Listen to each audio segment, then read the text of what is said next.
तो स्टार्ट करते हैं। सबसे पहले प्रोजेक्ट प्लानिंग। ये तो छोटा सा एक टॉपिक है, प्रोजेक्ट प्लानिंग। ये भी सिर्फ ना कुछ स्टेप्स हैं जिन्हें हमने याद करना है। उनकी डिटेल्स उस तरह से ज़रूरी नहीं है, क्योंकि ये दोनों पॉइंट्स जो है ना, ये वाला पॉइंट और ये वाला पॉइंट 5 और 7, ये सॉफ्टवेयर इंजीनियरिंग 1 के पॉइंट्स हैं जो यहाँ पे भी हैं। ये सॉफ्टवेयर इंजीनियरिंग 1 में थ्रू आउट आपने यही पढ़ा होगा। वो SDLC पढ़ा होगा ना आप, SDLC की फिजिक्स, जो यहाँ पे भी हम कई बार रिपीट कर चुके हैं। वो रिक्वायरमेंट एनालिसिस, ये और इस तरह से सारी चीज़ें जो है मैं आपको दिखाती हूँ। Project planning, software project planning. यहाँ पे लेक्चर 2 लिखा है। लेक्चर 2 असल में आधे पॉइंट्स किसी एक और बुक के थे और आधे पॉइंट्स एक और बुक के हैं। वो दोनों बुक्स को मर्ज करके ये ये कोर्स कंटेंट्स बनाए हुए हैं। तो ये दूसरी बुक का था, इसलिए यहाँ पे लेक्चर 2 लिखा हुआ है। प्रोजेक्ट प्लानिंग, ये है SDLC तकरीबन सारा, ठीक है। कि प्रोजेक्ट जो है वो किस तरह से आपको जो है वो प्रोजेक्ट का प्लान किस तरह से बनाना चाहिए। सॉफ्टवेयर प्रोजेक्ट प्लानिंग, काम कुछ नहीं करना, सिर्फ आपने क्या करना है, आपने इसमें प्लान करना है सारा कि आप चीज़ें कैसे लेके जाएंगे, ठीक है। जैसे यहाँ पे लिखा है अकॉर्डिंग टू द ये स्टैंडर्ड्स ग्रुप 1995 में 16% of software project were successful, यानी उस साल 16% प्रोजेक्ट सक्सेसफुल गए थे। 53% चैलेंज थे, यानी या तो वो ओवर बजट हो गए थे, या तो टाइम ज़्यादा ले रहे थे, या फिर बजट ज़्यादा ले रहे थे, या फिर कंटेंट एफिशिएंसीज थी, यानी कि वो जो है वो पूरे नहीं होते थे पॉइंट्स, उसके कस्टमर की रिक्वायरमेंट्स पूरी नहीं होती थी, ठीक है। और 31% तो वैसे ही कैंसिल हो गए थे। तो सबसे ज़्यादा रेशियो देखिए उन प्रोजेक्ट्स की है जो कि टाइम पे पूरा नहीं हो सके, या फिर बजट में पूरे नहीं हो सके, या फिर एट द एंड कस्टमर की रिक्वायरमेंट्स ही पूरी नहीं कर पाए थे। और मोस्टली इन प्रोजेक्ट्स में 3 डेफिशिएंसीज ही होती हैं, ठीक है। या तो वो टाइम पे पूरा नहीं होता, या फिर वो बजट जो डिसाइड होता है उस बजट में नहीं बनता, या फिर थर्ड चीज़ कि अगर बजट में भी बन जाए, टाइम पे भी बन जाए, तो कस्टमर की रिक्वायरमेंट्स ही फुलफिल नहीं करता। तो ये उस प्रोजेक्ट फिर वो फेल हो जाता है, ठीक है। तो इसके लिए प्रोजेक्ट की जो प्लानिंग है ना वो नहीं ठीक। अगर प्रोजेक्ट प्लान प्रॉपर होना तो फिर आपको ये 3 चीज़ें जो है वो फेस नहीं करनी पड़ी। तो प्रोजेक्ट प्लानिंग के कुछ स्टेप्स जो थे वो डिफाइन करवाए गए, ठीक है। जिसमें 0 स्टेप ये है, सिलेक्ट प्रोजेक्ट। सबसे पहले जैसे अब आपने फाइनली ये प्रोजेक्ट सेलेक्ट किया ना, वो आपके देखें क्या बनता है एंड रिजल्ट। कंप्लीट होता है, कंप्लीट नहीं होता, टाइम ज़्यादा लगते हैं कुछ बच्चों के। अब जो है ना वो 1-2 साल, 1-2 मंथ, कुछ बच्चों का साल भी डिले हो जाता है आपके फाइनल ईयर प्रोजेक्ट की वजह से। जिन बच्चों का नहीं होता उन्हें फिर ये कहते हैं कि अगले साल लेके आए आप प्रोजेक्ट। साल पूरा फिर वो दोबारा से टाइम वेस्ट होता है उनका, अगले साल दोबारा लेके आते हैं।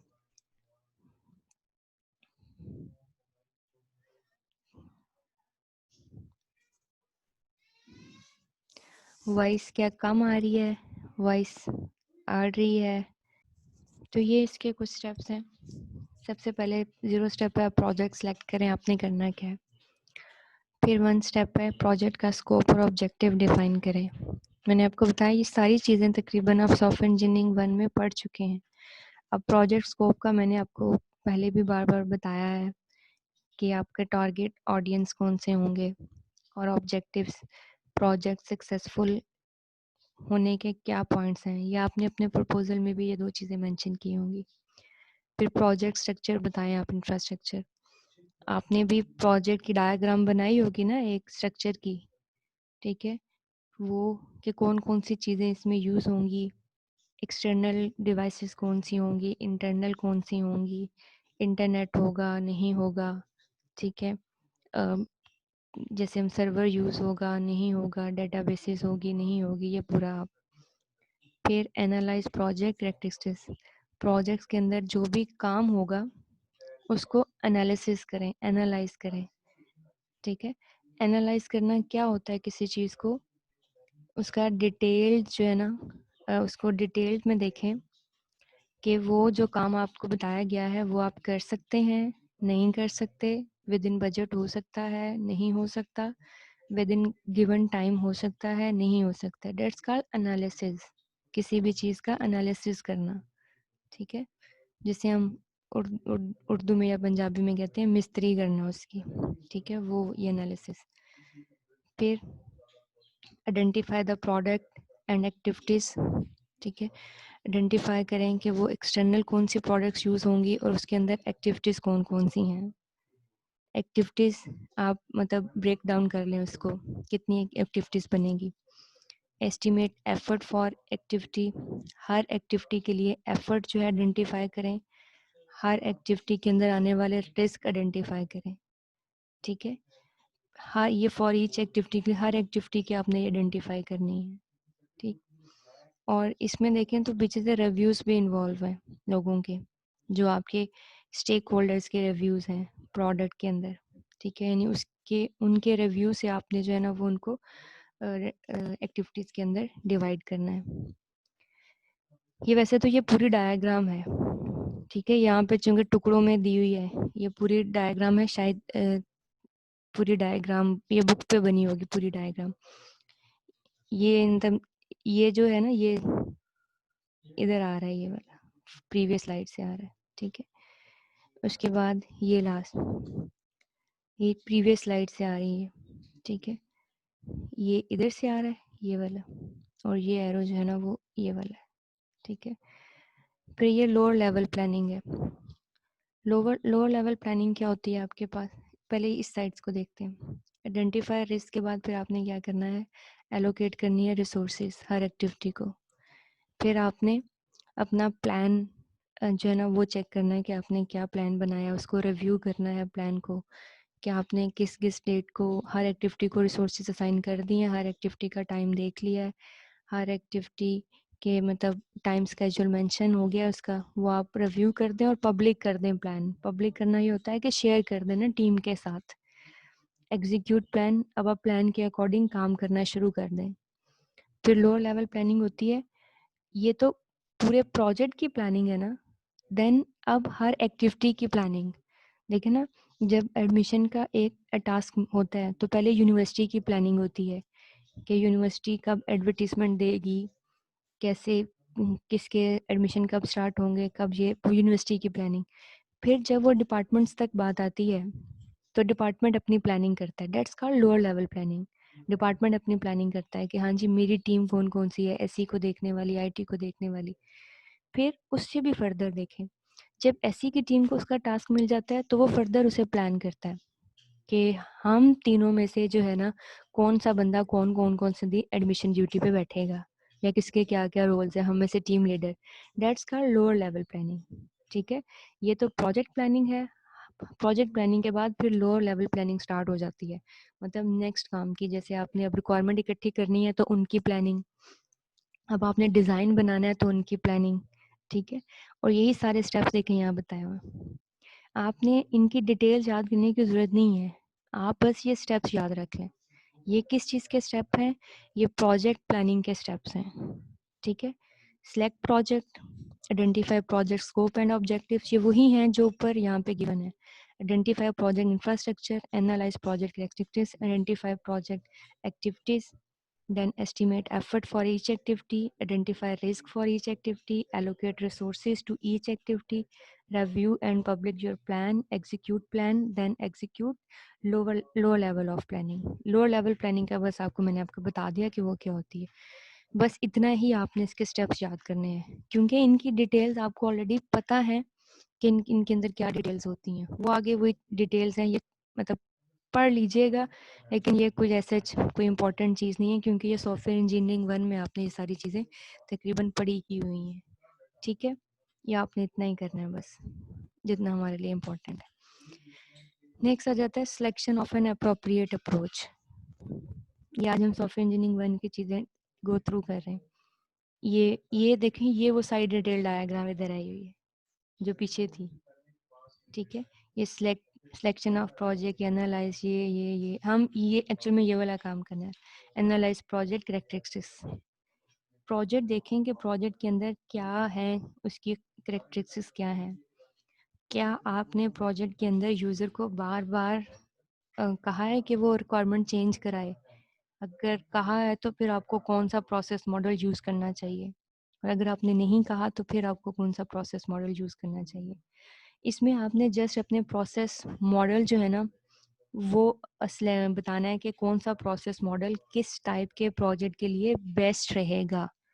ठीक है, इसका अगर क्वेश्चन भी आएगा ना तो ऐसे ही आएगा कि आपको प्रोजेक्ट की करेक्टरिस्टिक्स बताई गई होंगी और आपसे कहा जाएगा कि सजेस्ट करें कि प्रोसेस मॉडल कौन सा बेस्ट सूट करता है इस टाइप के प्रोजेक्ट को। ठीक है, तो आपने जिसमें करने हैं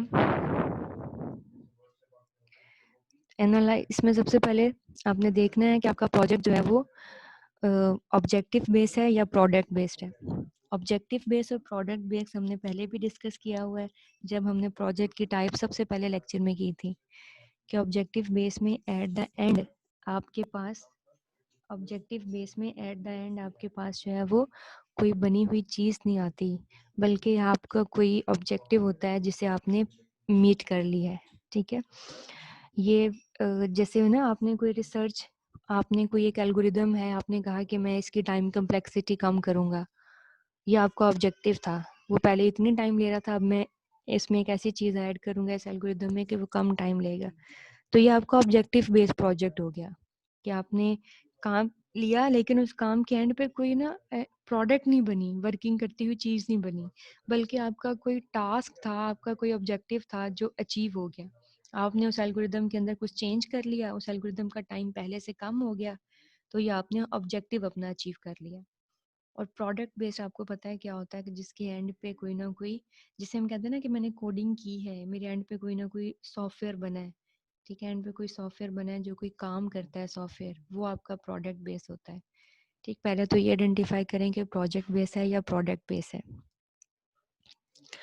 फिर देखें कि उसके अंदर जो है ना वो क्या क्या करेक्टरिस्टिक्स हैं, मतलब प्रोजेक्ट क्या क्या काम करता है, इंक्लूडिंग क्वालिटी बेस, जिसे आप कहते हैं ना जिसे आप लोगों ने अब कहा है फंक्शनल और नॉन फंक्शनल रिक्वायरमेंट्स, वो आइडेंटिफाई करें कि फंक्शनल रिक्वायरमेंट कौन कौन सी होंगी और नॉन फंक्शनल रिक्वायरमेंट कौन कौन सी होंगी। फंक्शनल होता है सिस्टम जो काम कर रहा हो, और नॉन फंक्शनल होता है जो कि फंक्शनल को सपोर्ट कर रही होती हैं, जैसे क्वालिटी कितनी होगी, उसकी जो है ना रिस्पॉन्स टाइम कितना होगा, या फिर हम कह लें कि उसके अंदर जो है ना वो सिक्योरिटी कितनी होगी। ठीक है, ये चीज़ें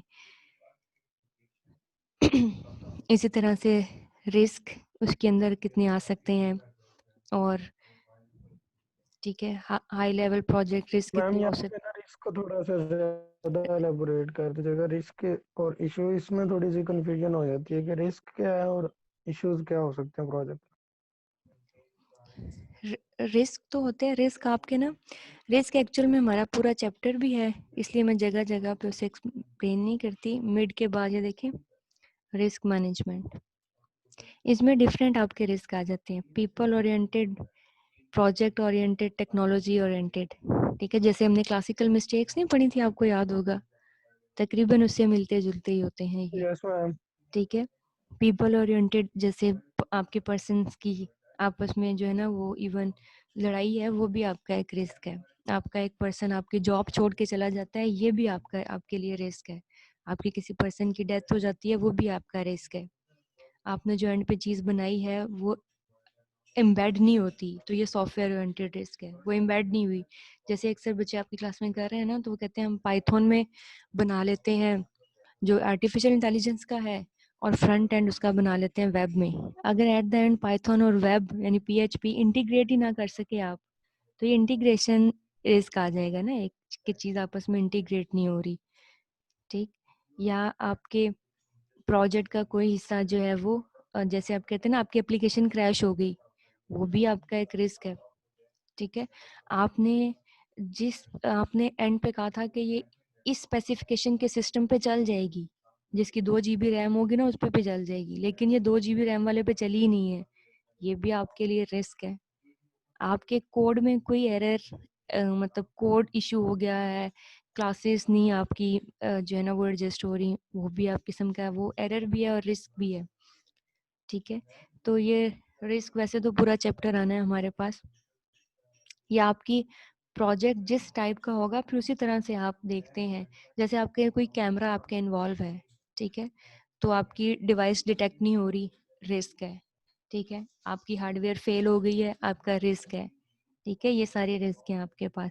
आपके पास इंटरनेट नहीं है फिलहाल, वो भी आपका रिस्क है कि इंटरनेट जैसे होता है ना, वो आपका प्रोजेक्ट अब इंटरनेट पे प्योर चल रहा है, लेकिन जो पीछे से जैसे आपको पता है एक दफ़ा इंटरनेशनल लेवल पे जो है ना वो वेल्स की वजह से, मछलियों की वजह से तारों में कोई इशू आ गया था, तो पूरे पाकिस्तान में क्या पूरी जो इस एरिया की थी एशिया की, उनकी जो है ना इंटरनेट सर्विस बंद हो गई थी।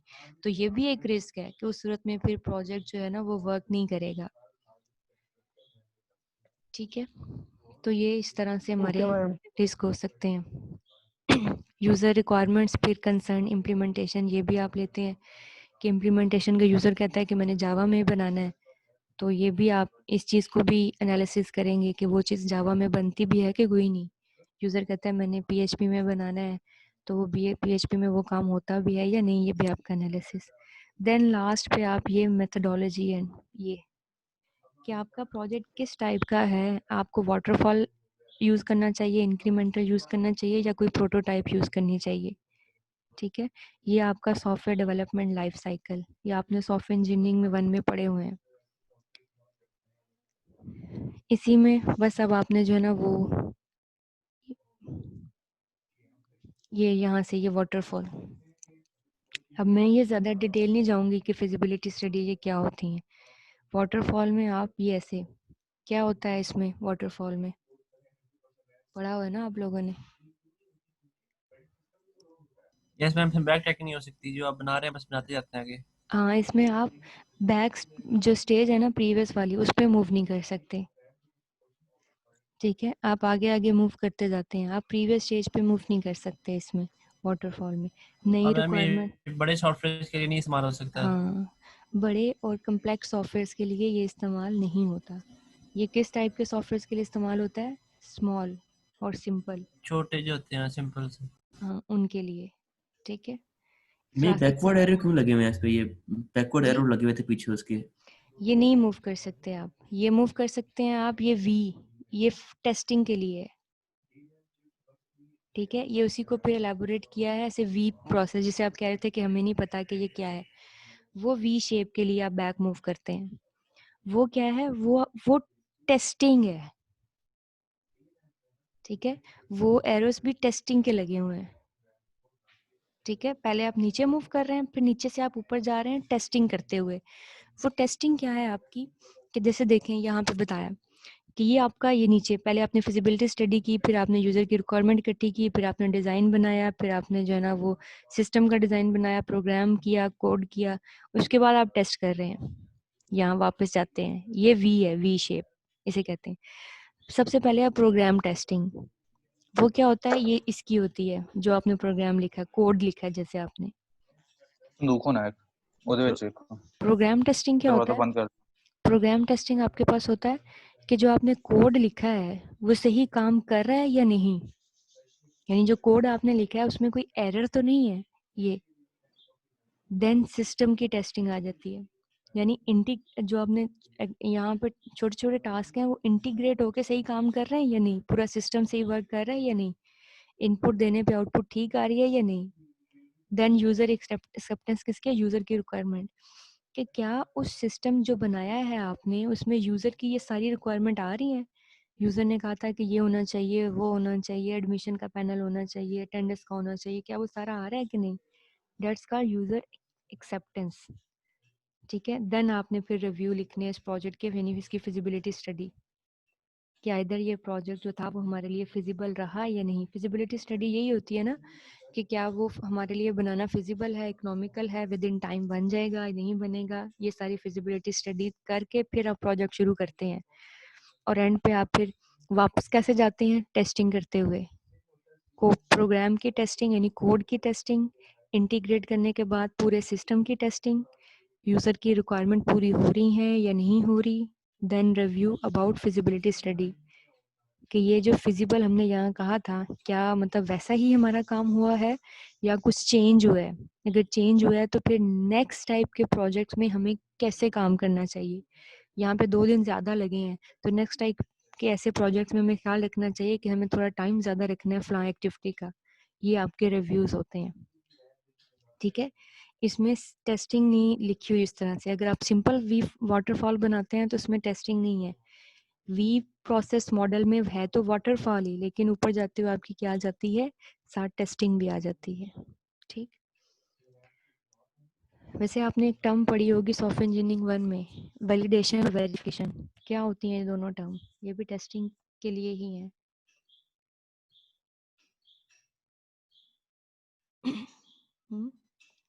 मैम याद नहीं, शायद पढ़ी हूँ पढ़ी लेकिन होंगी। याद नहीं। वैलिडेशन टेस्टिंग और वेरिफिकेशन टेस्टिंग बड़ा इंपॉर्टेंट कॉन्सेप्ट है सॉफ्टवेयर इंजीनियरिंग 1 का। याद करके आइएगा इस कॉन्सेप्ट को, ये बड़ा इंपॉर्टेंट है। इसमें थर्टिफिकेशन आई थी, थर्टिफिकेशन लेके चलते हैं क्या? या समय पर देख के हम बताएंगे। हाँ देख के आइएगा, ये बड़ा वो कह रहा है इंपॉर्टेंट। मैम ऑथेंटिकेशन को लेके चलते हैं, नहीं वो ऑथेंटिकेशन ये कह रहा नहीं, है। वेरिफिकेशन और वैलिडेशन 2 कॉन्सेप्ट हैं एससी के टेस्टिंग के। वेरिफिकेशन क्या होती है और वैलिडेशन क्या होती है। वैलिडेशन, अगर आपसे कोई पूछे कि वेरिफिकेशन क्या होती है सिस्टम की तो आप क्या कहेंगे? मैम वेरीफाई करना कि वेरीफाई जो करता है यूजर जो आया दो है चीजों को, क्या कि वो वही है या ऑथेंटिकेट। नहीं है। मैम वैलिडेशन तो होती है ना कि हमने पीछे बैकएंड पे कोड करना कि ईमेल अगर कोई पुट कर रहा है तो हमने लिखना है कि वो फॉर्मेट सही लिख रहा है कि नहीं ईमेल का। और वेरिफिकेशन होती है कि हमने फिर वेरीफाई उसे करना डेटाबेस से मैच करके कि जो नहीं यूजर लॉगिन बस कर ये रहा तो है। ये और concept है, ये सॉफ्टवेयर इंजीनियरिंग की टेस्टिंग के कॉन्सेप्ट्स के लिहाज से वेरिफिकेशन और वैलिडेशन। वेरिफिकेशन वो तो होती है इसका कोड की, कोड की कि कोड ठीक लिखा हुआ है, उसमें तो कोई मसला नहीं है, कोड कोई एरर तो नहीं कर रहा। जैसे मैंने जैसे देखें कि एक डिवाइस है, हार्ट की कोई डिवाइस है, ठीक है। वो डिवाइस आप देखें ना, रियल टाइम में एक डिवाइस है जिसका ठीक होना बहुत ज़रूरी है।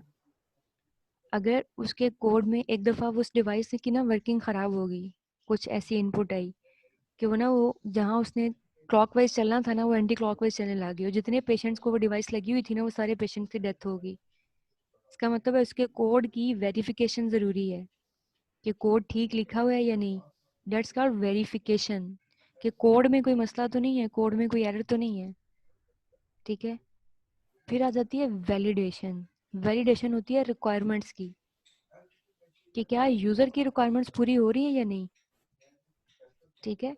वैलिडेशन पॉइंट होता है रिक्वायरमेंट के, जो सिस्टम बना हुआ है वो यूज़र की रिक्वायरमेंट सारी उसमें पूरी हो रही हैं या नहीं, डेट्स कॉल्ड वैलिडेशन।